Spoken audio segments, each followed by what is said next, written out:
Since it's a smaller crowd, I'd love to find out your names and kind of what your goals are in this program. Do you think we could do that really quickly? I'm sure you'll probably already introduced yourselves, but I'd love to hear what you're doing in this program.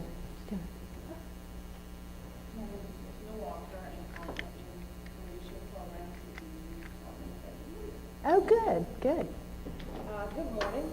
My name is Venetia Goodwin, and this is actually my second leadership program, and I am just enjoying learning all that I need to do to continue to grow my team. Oh, good. You're a leadership junkie is what it is. Yes. I like that. I am too.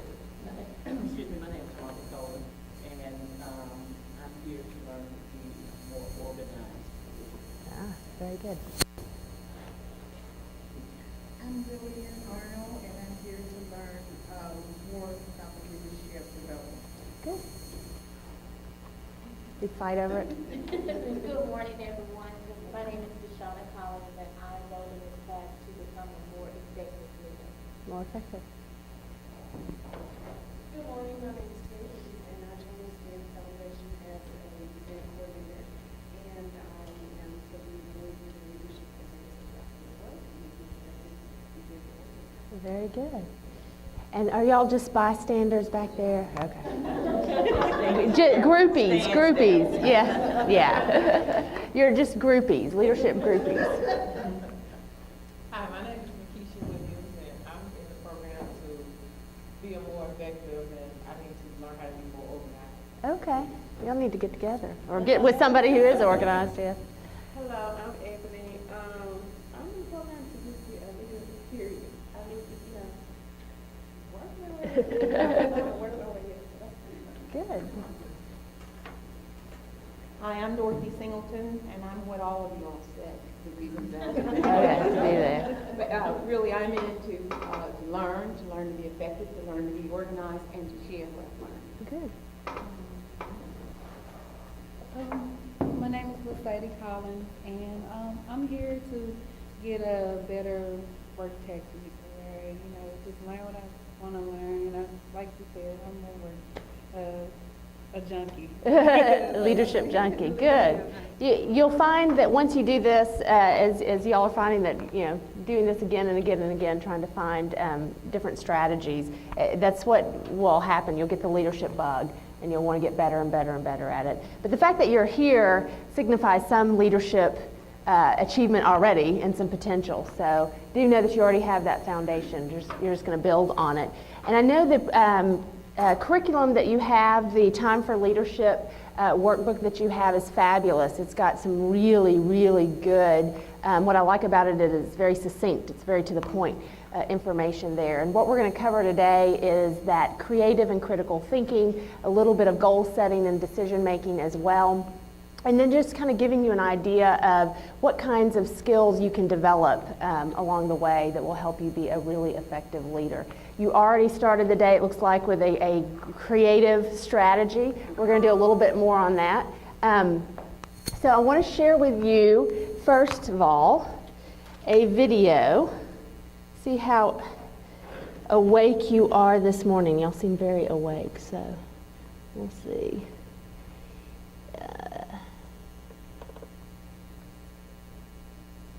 This is an awareness test. How many passes does the team in white make?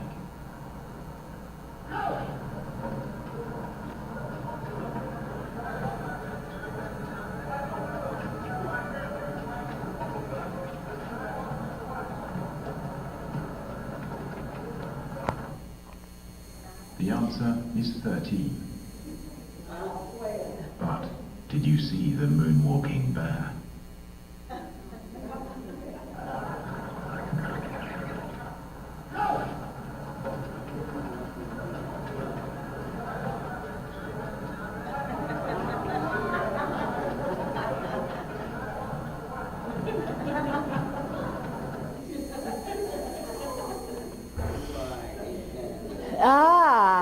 So did I catch some of you off guard a little bit? Yeah. What does the awareness test, what does that video have to do with leadership?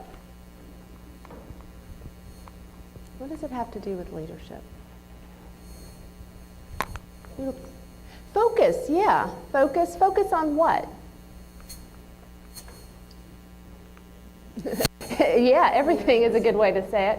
But also being able to have a problem in front of you. You were asked to count how many passes. Yeah, and say that again. Yeah, identify other issues, because as leaders you're going to have those challenges. You're going to think you know what you need to be focused on and think you know what you need to be prepared for, and then what's going to happen? Wham. So hopefully it's, you know, something better than a moonwalking bear. Hopefully it's not a bad thing, but you never know when that when that challenge is going to happen and what kinds of skills that you need to be able to develop to be able to handle those things. And some of it is awareness, some of it is focus, some of it is just being prepared for the unexpected. And how do you get there? What I like to do with this program, and whenever I talk about critical and creative thinking, especially with my students, as Tangi introduced me, I was at Pulaski Technical College for 18 years. I moved over to University of Central Arkansas in June. I teach. I also do a little bit of everything, like we all do in our various roles. We end up going to meetings and saying yes and volunteering for a lot of things. That's how I got a lot of experience that I have, was just showing up and paying attention. It's amazing what can happen if you do those things. But what I like to talk to my students about, and what I like to talk to other people about, is how important mindset is. Are you familiar with two terms, the growth mindset or the fixed mindset? Has that term ever crossed your path at some point? If it hasn't, I highly recommend Carol Dweck's book, Dr. Dweck, D-W-E-C-K. She does lots of research on mindset and thinking, creative and critical thinking in particular, but how we talk to ourselves about what our skills are and our strengths. And she has what's called information on fixed mindset and growth mindset. So somebody who has a fixed mindset thinks that they are born with a certain amount of intelligence. Do you know people like this who go, I'm just not good at and never will be. I wasn't born with the same brain that my brother or my sister or my aunt or my uncle were. That's a fixed mindset viewpoint. A growth mindset viewpoint is I can learn anything. I may not be good at it now, but I can learn how to get better at it. And we'll talk a little bit about actually the neuroscience behind that. Fixed mindset is somebody who tends to give up easily. They get frustrated, they get challenged, and they go, forget it. Yeah. Growth mindset takes those kinds of experiences and learns from them and uses the information to be better. The awareness test that you just did, it was kind of fun, but I guarantee you if I showed you another video, you're going to be looking for something in the background. You're going to use those experiences to improve your next experience. That's a growth mindset. That's a good thing to have. Fixed mindset, something you do when you're not good enough. It's unnecessary. Effort is not part of it. If that's, it doesn't matter how hard I try. I'm never going to be good at this. It doesn't matter how many hours I put in. That's a fixed mindset statement. Growth mindset believes in effort over talents. And this is really important because you'll see people in your lives, those people that just seem to have it all, who do things very, very well, and you just go, well, they're just talented. I'm just not like that. I'll never be like that. That's a very fixed mindset. You believing in the ability of your effort trumping talent is a growth mindset. And believe you me, you've experienced this probably already in the roles that you've played, that effort, your ability to put in a lot of effort will pay in huge dividends over somebody that just whisks in and thinks they're just talented at something. I've been speaking for a while.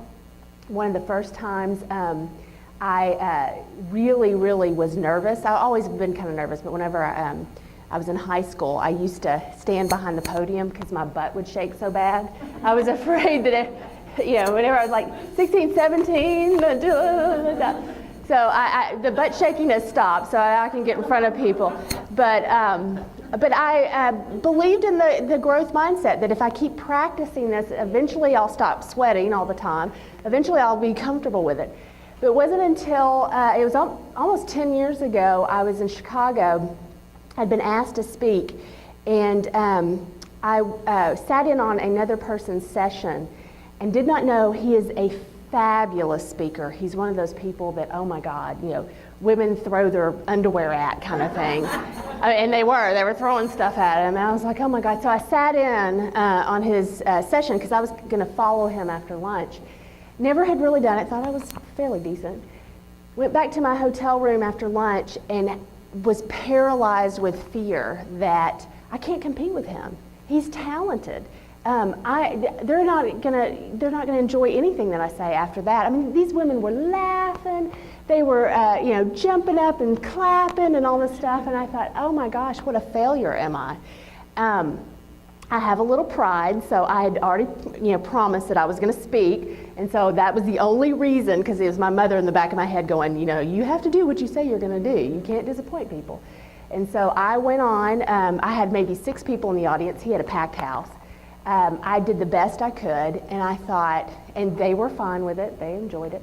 It wasn't as good as Steve's, but I got home and I realized, okay, he's very, very talented, or does he work a lot at it? And can I be that? Can I work that hard? And fortunately, I struck up a friendship with him, and we're very, very good friends to this day. He lives in Florida, and we often see each other at conferences. And he's fabulous, he is, but I realized he puts in a lot of effort. And he went from one place to another and grew from that. And if I wanted to be as good as he was, I don't want women throwing their underwear at me, but if I wanted to have that kind of same reaction, I was going to have to put a lot of effort in it. And that I attribute to a growth mindset. I could have easily said, I'm done. These people are far more better than I am. But I really had to have a moment to myself to say, okay, Amy, if you want to get better at it, you need to put in the effort, the work, the time, the energy. And if you watch Steve, he looks flawless, he looks seamless, he looks like he was born yesterday. And the honeymoon usually is over then. Students usually like the class for the first 3 weeks. As soon as I grade something and I say, hey, this could be a little bit better, this is good, but let's push it a little bit further. I'm going to really push you to do better. I get students who go, I hate her. I don't want to be a part of this class. This is awful. It's that mindset. It's not that they aren't capable of it, and I sometimes have to do that conversation with them. This is about effort. This is not about whether you're innately talented at writing or thinking or whatever. We're going to work on that. But they'll get defensive. They'll take it personally. She hates me. Nothing I do is right. You ever have people that say that kind of stuff? They're out to get me. That's a very fixed mindset. It's a way of closing you down and keeping you from getting better at something. So if you ever get criticism from people that hits a chord, strikes you in a certain way, and I get it all the time. I write professionally. I write books. They have to go out for a review. I have to look at those reviews. I do speeches. I have to look at that feedback, and every now and then I'm like, ugh, why did they stab me so hard? But oftentimes I'll find, when I reflect on that criticism, I go, you know what, there's a little truth in that. Yeah, I could do better on that. They didn't have to be so mean about it, but there's a little bit of help in that for me. So again, a growth mindset, one of those things that is a part of an attitude, it's a part of a way of thinking. And sometimes you got to trick yourself too, to say, I'm going to take that, not personally. They're trying to make me better. They're trying to help me, and let me figure out what one little thing that I can learn from that. So, fixed mindset also blames others and easily gets discouraged on setbacks. We're all going to have challenges.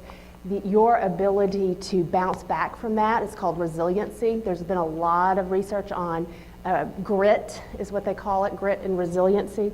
And those are the people who are going to be more successful. I work with an author and speaker and researcher named Paul Stoltz, who has done about 30 years of research on what he calls the adversity quotient, basically how resilient you are whenever you face adversity. And he trains a lot of corporate leaders, and he says that is the number one thing that they are looking for in talent in their organization. They don't care how much you know or how much you've done, but how well you face a challenge and how you bounce back from it whenever you have a setback. He said that's what leaders in companies want from the employees that they have. So growth mindset versus fixed mindset. There's also a part of Carol Dweck's research is on actually brain science, and Rita Smilkstein does a little bit with, and then you're supposed to answer. Do you know what this is? You can say no. No, okay. This is a neuron. This is a brain cell. And the one on the left looks a little different than the one on the right, right? What can we say about the one on the left versus the one on the right? What's the differences? Yeah, this one has a lot more branches to it. It looks like a tree, does it not? They're called dendrites, which is Greek for tree, or Latin or Greek. It's got a root in tree because it looks like a tree. And here's the interesting thing about your brain. It's called neuroplasticity, which means that your brain is kind of plastic, not literal plastic, but that it can move and change. And the more that you do things, the more these dendrites grow. And so I'll tell students, this is your brain cell at the beginning of the semester in this class. This is where it is. In any class, math, college algebra, writing class, history, and if you continue to learn, to read, to write, to think, to talk about, to work on this kind of content that we're doing, you're going to actually grow real branches on your neuron. And what happens is, when you get more branches, it starts firing more quickly. The more you do something, you know all this, right? The more you do something, the quicker you can do it. The more that you understand a certain concept, you're really good at something in your job, right? People probably come to you because you're good at that thing. And you can lie and say, I was born with the talent, but probably the reality is you've done it a lot. I'm really good at this, and so therefore it comes very quickly. That's because your brain has created those pathways to access that information and that skill. So if there's anything that you want to be better at, you can grow brain cells.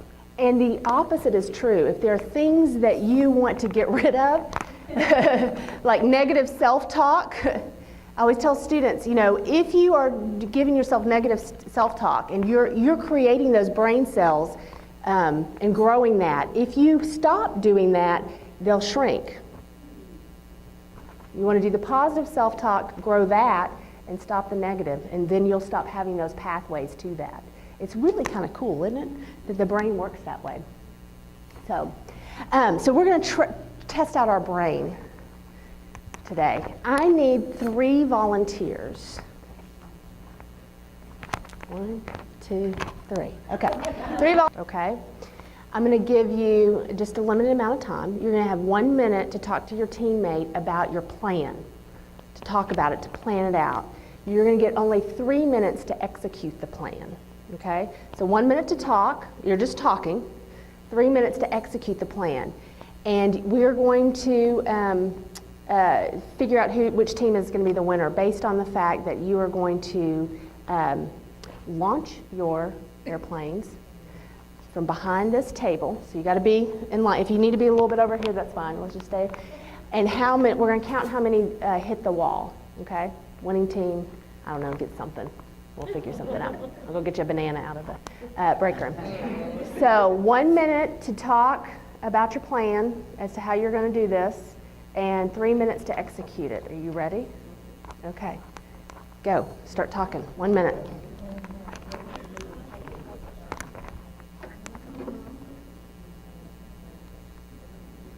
Then we go ahead and start making? Not yet. Okay, we're just talking about. Just talk about your plan. You got 1 minute to talk about your plan. No. This is good. Yeah. Need a challenge. You've got about 20 seconds to get your plan together for a paper airplane. To execute it might be helpful if we get you closer. The orange team over here, do you want to be on this right there? Okay. Are we both making one? Okay. Oh, nobody's hit the wall. Okay, orange team's launching as well. Go for it, orange team. Purple team's launching. Oh, boy. I feel like I could stand here and not be in harm's way at all. All right.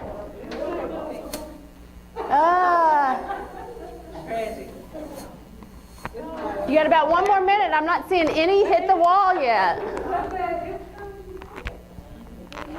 You're welcome to pick up your launched ones and relaunch if you want. Do you want to relaunch? Oh.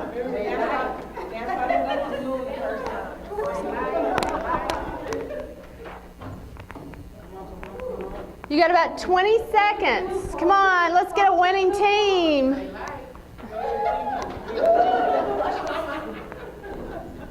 Oh, that one was close. It was close. It was close. Got about 15 more seconds.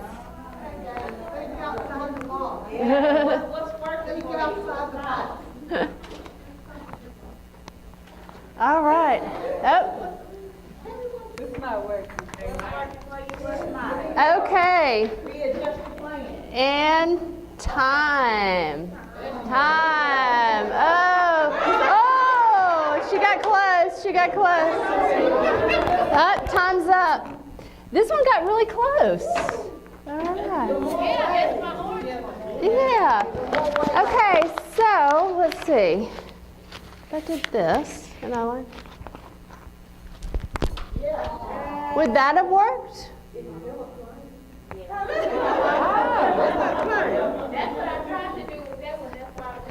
Okay, very good. Y'all can, I'll clean up. Y'all can have a seat. Good job. Give my hand anyway. All right. So, y'all had some of the most beautiful aircraft I've seen.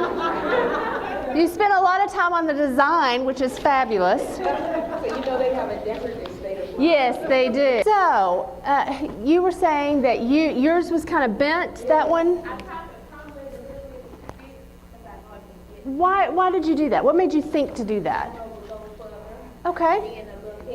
Okay, so you adjusted the way it looked. One of my team members said it was too light, so I added planes together. Okay, that was a good idea. Did it go a little further that way? Okay, so you saw that it was coming back. Some of them looked like they were going and then woo, came back.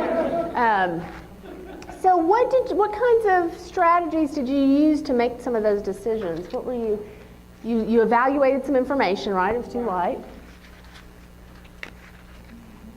So we identified the problem. Yeah, you identified the problem. Did you make the choice after she told you something? Did you look at anybody else's to see? Okay. I can hear. To be honest with you, I started to prompt, but I said that wouldn't be an airplane. Why? I don't know, I guess I wasn't critical thinking. I started to do that. But what I did instead was I crumbled the ends of it, and then that's why. Okay, so you tried to see.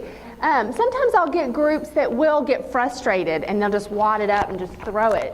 And then I go, 1, we'll count it, and then go, oh, wait a minute. And they realize it. So is this an airplane? Is this an aircraft? Not really. Not the kind we want to fly.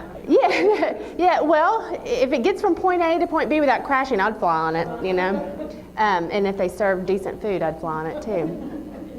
But what is it about the fact that, and I gave y'all a visual. I probably pushed you in a certain direction, and we said airplane, and we have this concept of a paper airplane, which I could never do as beautiful job as you all have. But we have that concept, right? And we don't necessarily think creatively around that. So if you were to define creative thinking, what would you say creative thinking is? What's part of creative thinking? Thinking outside the box, generating ideas that aren't the norm at all. What else is creative thinking? It can be part of problem solving. It's maybe taking a problem and using ideas in a novel way and something different. What else is creative thinking? Or what is it not? Sometimes it's easy to define it by telling it what it's not. What is creative thinking not? It's not normal.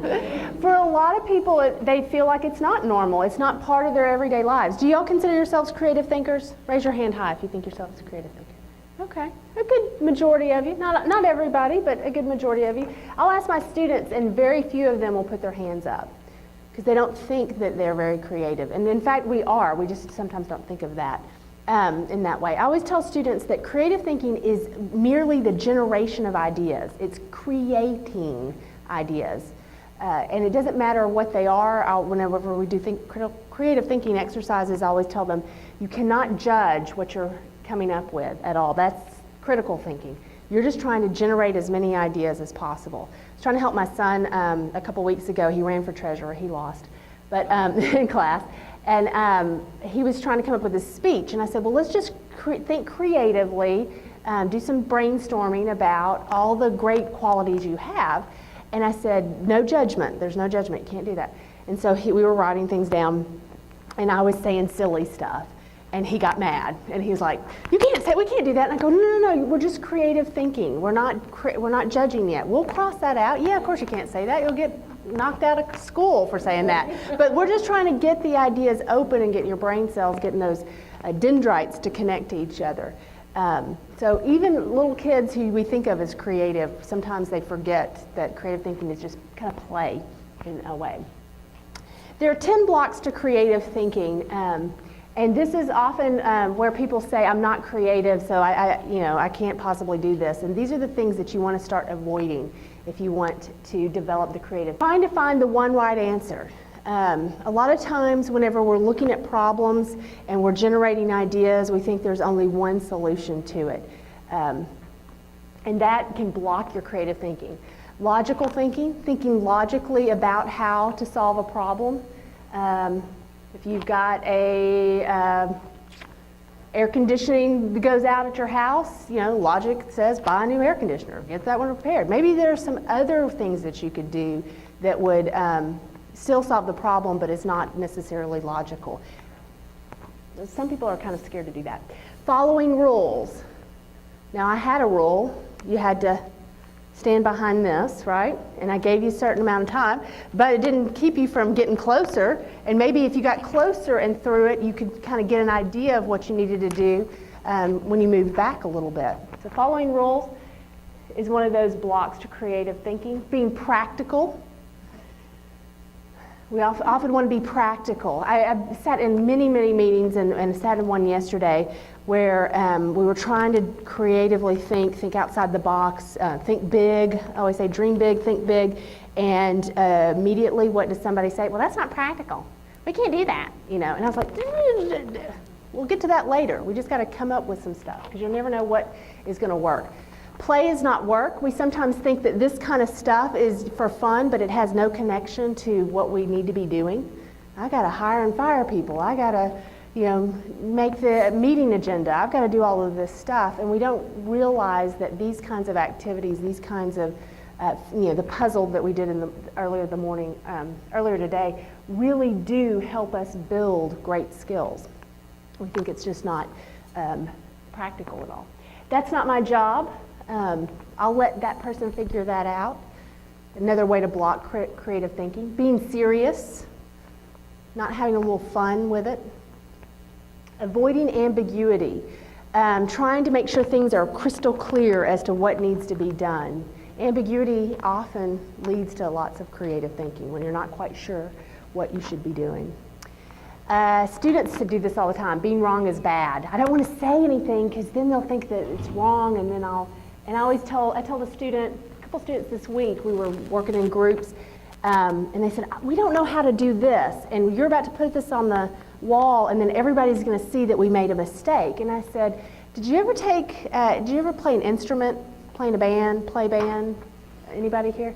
I had a band instructor one time who said, if you're going to hit a wrong note, make it the loudest, biggest wrong note, do it with confidence, but don't squeak it out and go, like you're afraid. And I remember thinking, that's a weird thing to say, is if you're going to make a wrong note, make it a big wrong note. Have you heard that before? Somebody said, do it with, get it out there. And I said, don't be afraid of being wrong. Just put it out there. We'll work on it. We'll add to it. We'll help you get to where you need to be. But don't be afraid of that. And then people that say, I'm not creative. Students will say that to me all the time. I'm not creative. And then I'll give them a penny and a straw and tell them to come up with as many ideas as you can that put these things together and make something with it. And they'll come up with a big long list. And I go, you're creative. You just are not allowing yourself to be. Let me show you another video. It's one of my favorites. You may have seen this.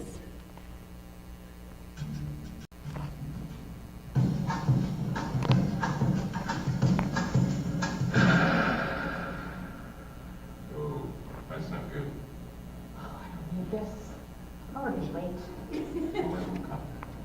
Anybody else that?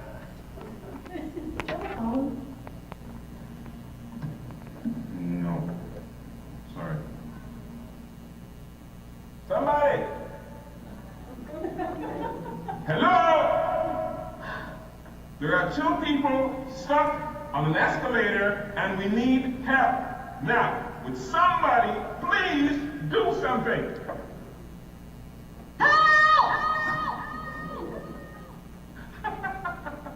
I don't believe this. You gotta be kidding me. Well, let's do it.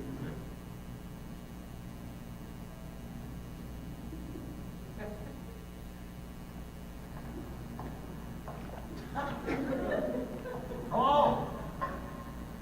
Hey, don't worry about it. I'll fix it in a second. He said he can fix it. All right. All right. That's more like it. He says he can fix it.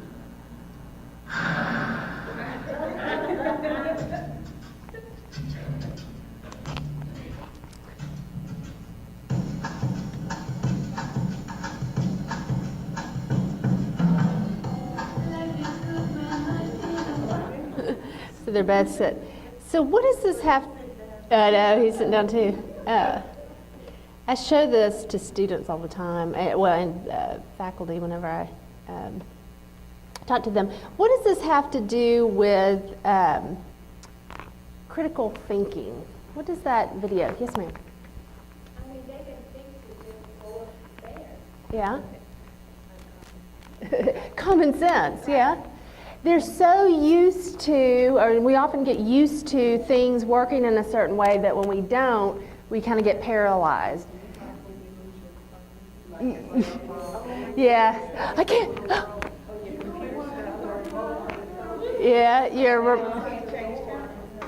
Yeah, technology, definitely. How about something as simple as you can't find your car keys? Yeah.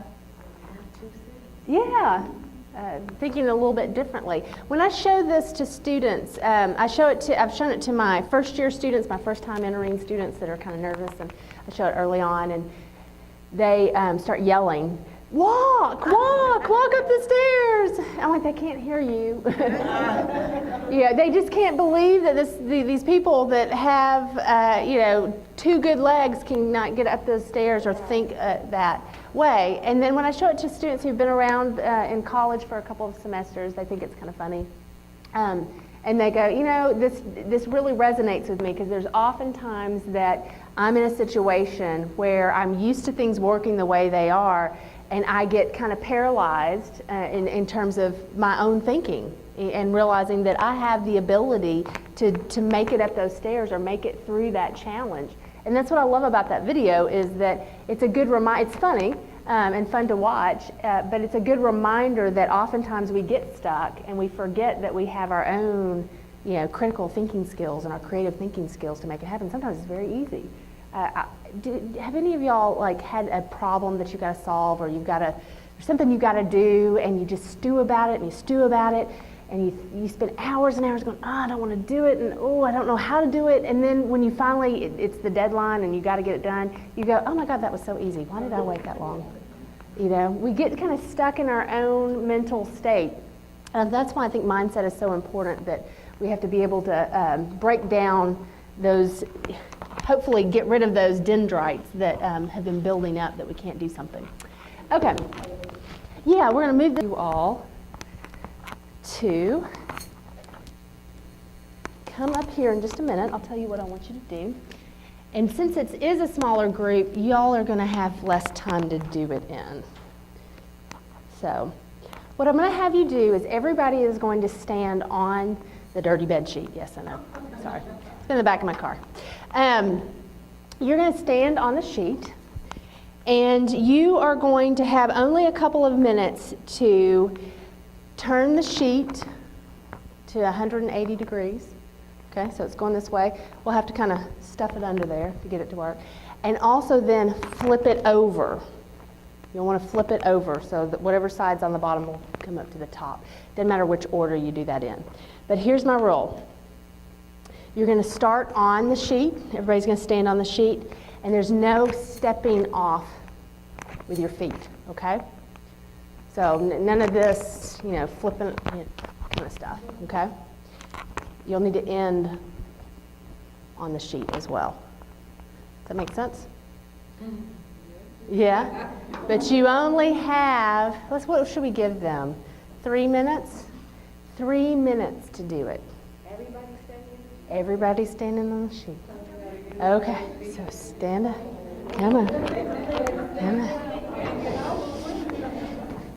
I'm going to, and if you need to fudge it a little bit to get it up on there, but you're going to turn it 180 degrees and you're going to flip it over. My rule is your feet can't touch the carpeted floor. Okay? So everybody's on it. Everybody's got to be on it. All on it. Make sure nobody's heels. Okay. Yeah, we're gonna turn it this way, and then you flip it. You got 3 minutes starting now. 3 minutes. Don't touch the floor.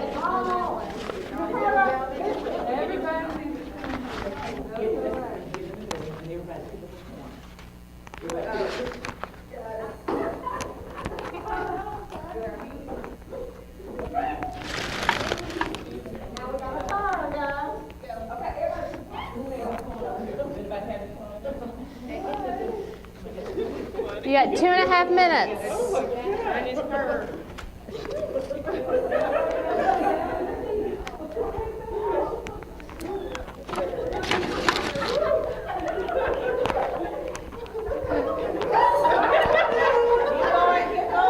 You're almost there. You're almost there.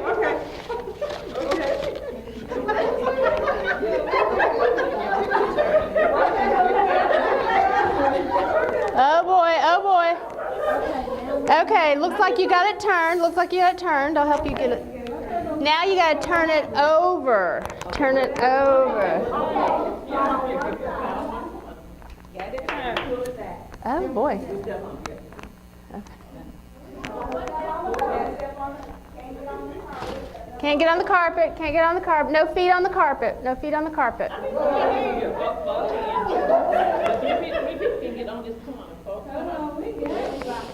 You got a minute and a half. Minute and a half.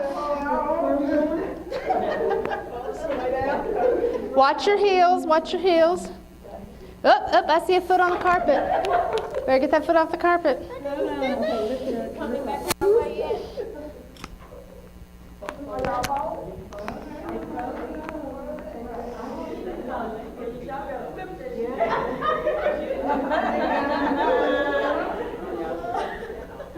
You got 1 more minute. 1 more minute. The whole sheet has been.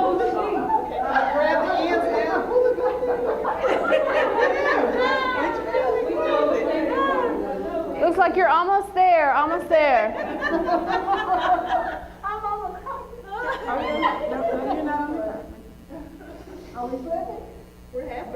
You're halfway there. How are you going to get the rest of it? Do you have a plan? No.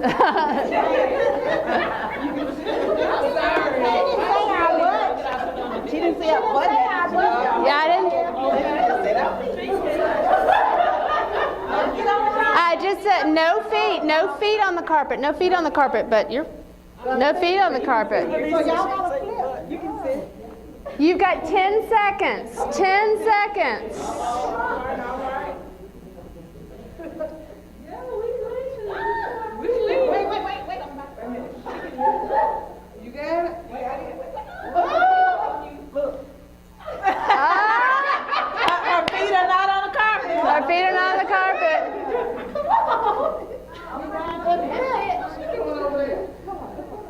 Keep going. You're almost there. You're almost there.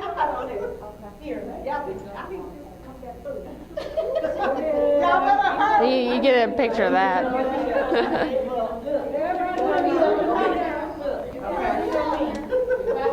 Put your feet on mine. Hold on. Right here. Hold on. She's got one on the. Hold on. Are we coming? Lift your feet up. Put your feet on me, on my feet. Okay. Oh, almost there. Almost there. There you go. Did you get it? There we go. Okay, hold on. Everybody got it? Did you get it flipped? You put your feet right here. Sorry. It's all right. Turn and sit. Turn and sit on the floor. You got it? You almost got it? You almost got it? You almost got it? Oh, you almost got it? I want to help him so bad. Yeah, there you go. Come on, Okay, is it up? Is it up? Got to get back on it. Got to get back on it. Jump back on. Okay, now we just got to push back out. Yeah, push back out. All right, there. All right. Now we got it. Get back on it.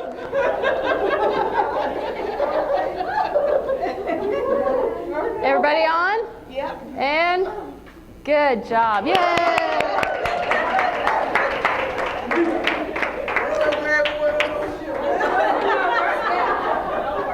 You had no idea you were going to be working out. I figured since it was a smaller group, we did how many? 18, 20, almost 20 people? I've done 25 before on there. They were slim people. No. So tell me, you kind of had a bright idea, didn't you? What happened? What were you thinking? Well, me and Dorothy, Uh-huh. she said, well, she just said our feet. Didn't come off of the, so I said, she didn't say her behind or anything. Yeah. Yeah. Lower body part. Yeah, good. So what made you try that out? What made you think to do that? Was what y'all were doing not working so well? Well, and we had gotten, once it got folded halfway over, that took half the width, so it's too many people to be on. Yeah. Yeah, so somebody had to go somewhere. Okay, good. So critical thinking kind of came into play there, a little creative as well. I always have groups that they're really good at they'll just shuffle it around, they get it, and then they go, now what do we do? And you did a lot of things that a lot of groups do is they start trying to pull it under the thing and pop, but by that time it kind of deteriorates. And then out of necessity, oftentimes somebody may fall on the floor, or they may end up leaning on something and go, is she okay with this? Or put their feet up, and then it leads to other ideas. How did the teamwork aspect work? I know y'all did the puzzle earlier. Did teamwork help or hinder? I think the teamwork helped. Okay. But what's that? Okay. Yeah. We started out with one idea and see somebody else. That didn't mean that one idea was going to work. So Right. with another idea, and we tried Excellent. it that way. Excellent. And that's where creative and critical thinking come together. You want to come up with as many ideas, no matter how crazy they are, to get at a solution. And critical thinking helps you evaluate that and say, okay, did that work? Is that working? No, we need to change gears. Let's think quickly. So you should give yourself a hand in that for sure. Because that's hard to do, and hard to do in heels, and probably Spanx too. So I'm speaking for myself there. So keys to critical thinking. There's the RED method. This is the RED method. It comes from Watson Glazer's critical thinking. Stop and think. Stopping yourself to think about it. Recognizing assumptions. That's a hard one a lot of times too. What are my assumptions that I'm making that I have to do it this way? In my job, I'm in charge of a budget. I hate money. I really do. I can barely balance my checkbook. Late on payments, don't know how much I got and how much I don't. But I have to balance budget. And for travel and professional development, nobody told me I couldn't steal from other budgets of other people, or they just told me, here's the little pittance that you have. And so I start going around asking everybody else, what do you have in your budget? Can I have some of that? And so nobody told me I couldn't do that, and so far it's been okay.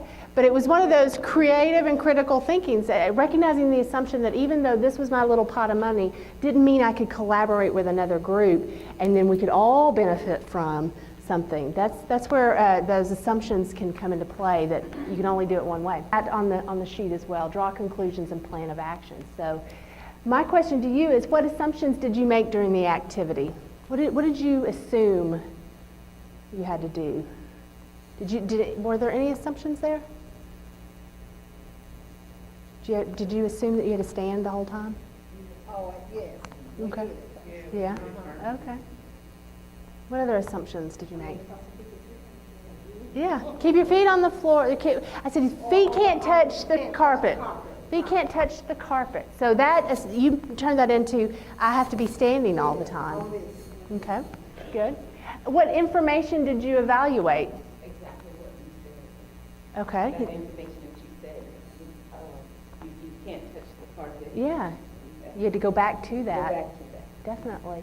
And maybe you evaluated information from other people and, oh, this is not going to work, or this, you can come around on this way. What conclusions did you draw?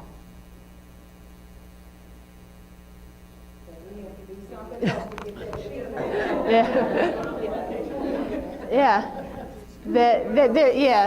Scooting around was like, yeah.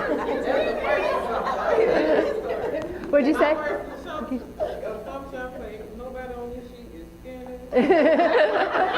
We cannot do this.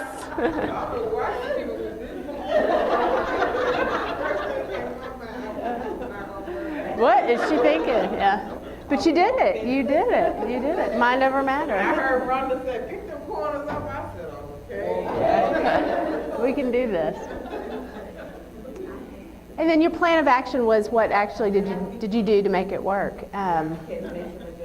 Yeah, make some adjustments, find something a little bit different. And oftentimes when I do this activity, I'll just repeat the direction, the rules. And eventually what will happen is someone will go, oh, wait a minute. Because they get so focused on, kind of like that awareness test, you get so focused on the task that the other stuff doesn't pop into view readily. So, have y'all seen this video before? Yeah. Okay. That's Charlie. I want you to think about it in terms of, I love Charlie, but I want you to think about it in terms of being a leader. Charlie bit me.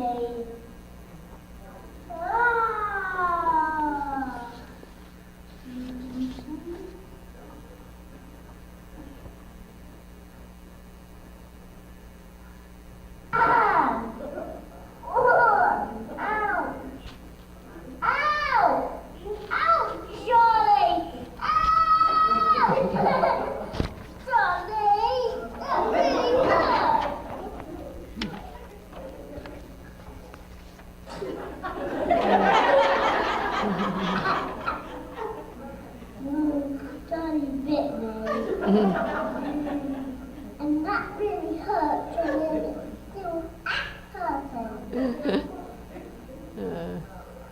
Yeah. It's got like 8 billion views, and how does that little video relate to leadership or thinking, critical or creative thinking?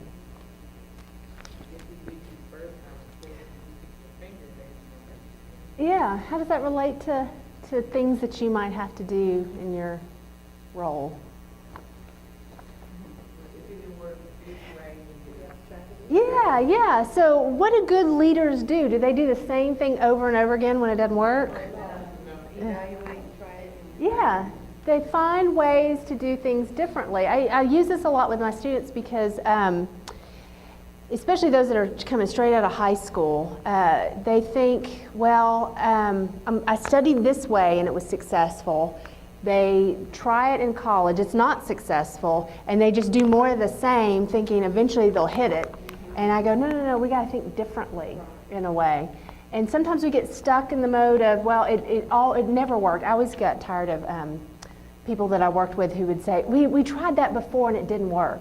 And I go, but can we approach it differently? Can we try another way to do that? I always tell people that in my new job, no is just the beginning of the conversation. No, we're not doing that. We don't have the money, we don't have the resources, we can't. I go, oh great, I'll come back with another idea in just a minute.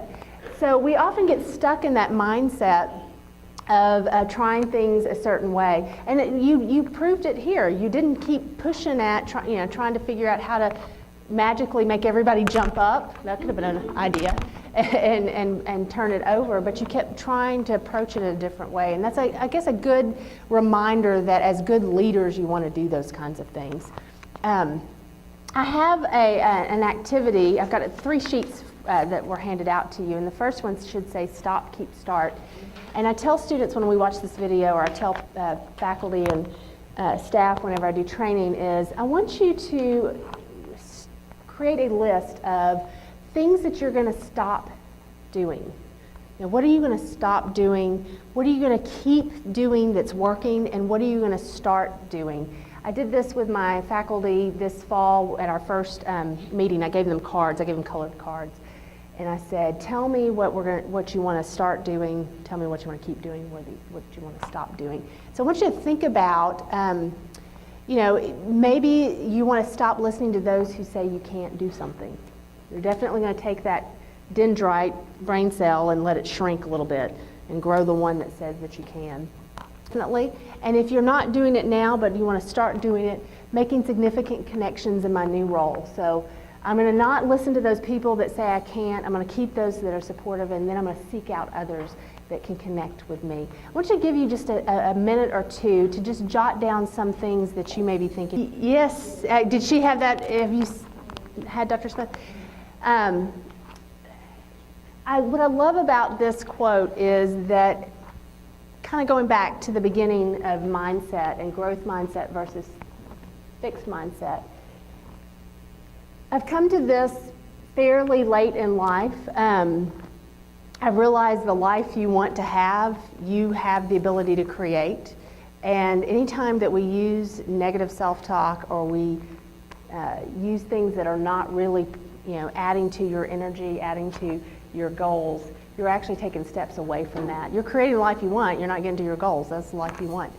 And the importance of affirming what it is that you want, what your goals are, how you want to get there, what do you want it to be like, is very, very powerful. If you do any kind of reading on leadership and success, I get Success Magazine, Toby and I get Success Magazine. They come every month with a little CD, and everybody that Darren Hardy interviews who's been successful, either through business or through philanthropy or whatever it is, says the importance of their mindset in making that happen, and writing and thinking in positive ways. And this is a challenge, but the challenge is going to make me better.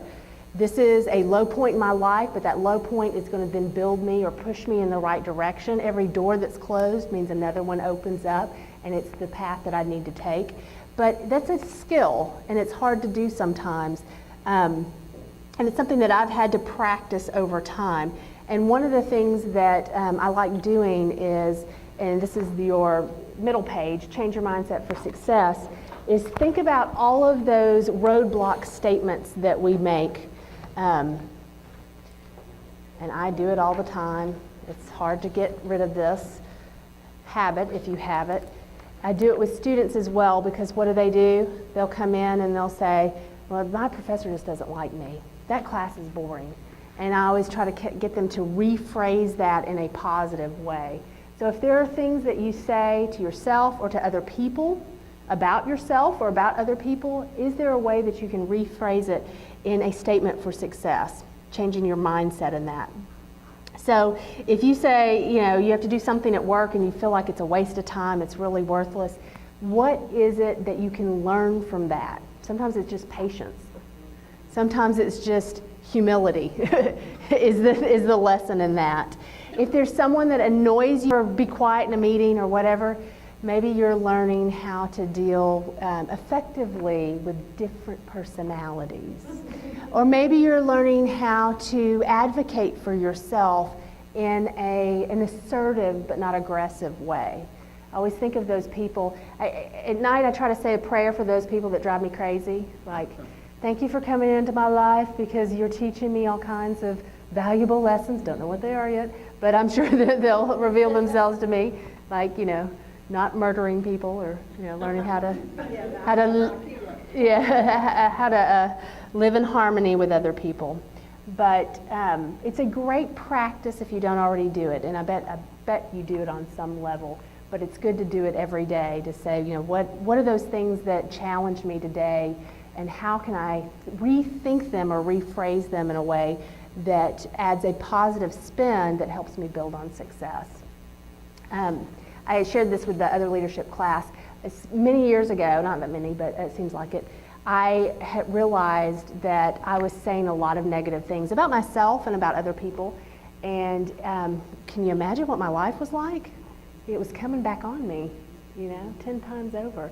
And I kept going, I'm such a victim, and I was like, I can't believe that this, every time I try to do this, this happens, and this is awful, and that person's awful, and this is just a terrible situation. And I didn't realize that I was creating those moments. And I made a vow to myself. I have a daughter. She'll be 16 in a couple of weeks. And I thought, you know what? Especially for a girl, I want to be the kind of woman that she looks up to. And then I go, wait a minute, I want to be the kind of woman that I look up to. I want to be that person that has grace, that has positive energy, that sees things that other people see, reframes things in a way that she feels like she can achieve. And I made a conscious decision to stop saying things to myself and saying things about other people that were not getting me on that path.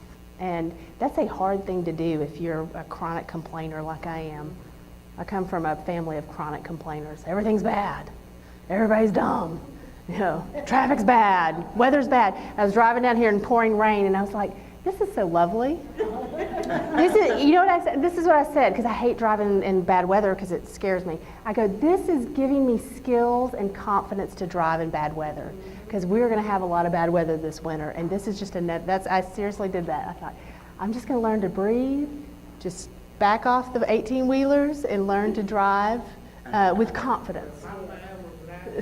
Yeah. But I wanted to make it there, because I was like, I could white knuckle this and be like this when I get in, or I can just let it be and be part of the skill set that I'm developing. And hard to do. Okay, we're out of time, but I did ask Ebony to be my last word. The last word is the person who gets to kind of summarize what we've done today, maybe, share a couple of things that she's learned. So, Ebony, do you anything that you want to say as the last word? I learned the creative thing. Just don't let the problem come onto your head first and stay positive. Don't go and think about it. One way to evaluate the situation and then think of different ideas to fix the problem. And then with critical thinking, come up with as many ideas as you can first, and then work this idea out. They don't work for the next one.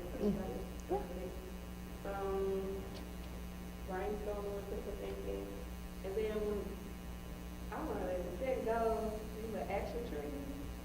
To put action trees with every goal that you set, and then you be able to accomplish that goal a little bit easier now that you got the action tree. Yay! Give her a round of applause. Excellent.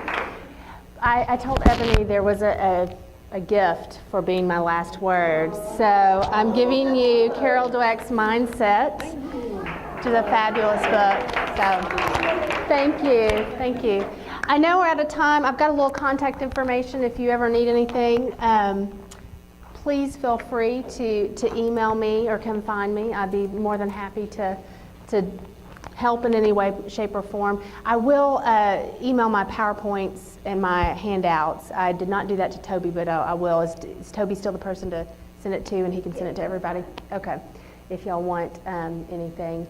So thank you so much for letting me be here and having me. Thank you. Do you have a question? I just want to know if you'll come to our family reunion. Sure, I'm sure. serious. Yeah, no, I'm serious. We can have it in Little Rock. Oh, and, wow. Yeah, we, Email me. We need, I mean, our family needs this. Oh, well, We good. need it as, as a family. We do. Sure, sure. Am I going to have to counsel, like, I'm not getting in any fights, am I? Anything like- we'll assign you Okay, okay. No, yeah, please let me know if there's anything I can do. I'd be glad to. I haven't done a family reunion, but hey, this is the first time for everything. Would be glad to. And I just appreciate your time, and I appreciate the STAND Foundation. You are in a fabulous program. I know you know that already, and I know that you're going to think that all the way through.